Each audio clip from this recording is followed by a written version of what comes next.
Mescid-i Aksa'yı gördüm düşümde. Bir çocuk gibiydi ve ağlıyordu. Varıp eşeğine alnımı koydum. Sanki bir yeraltı nehir çağlıyordu. Gözlerim yollarda bekler dururum. Nerede kardeşlerim diyordu bir ses. İlk kıblesi benim ulu nebinin. Unuttu mu bunu acaba herkes? Burak dolanırdı yörelerimde. Miraca yol veren hız üssüydim. Bellidir kutsallığım şehir ismimden.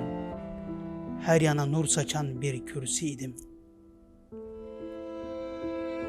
Hani o günler ki binlerce mümin tek yürek halinde bana koşardı.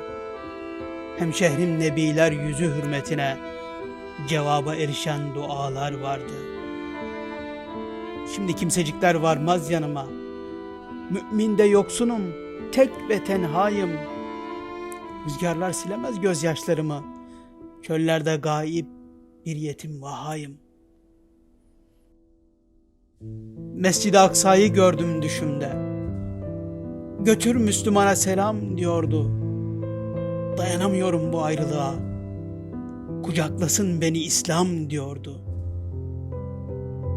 Dayanamıyorum bu ayrılığa. Kucaklasın beni İslam diyordu.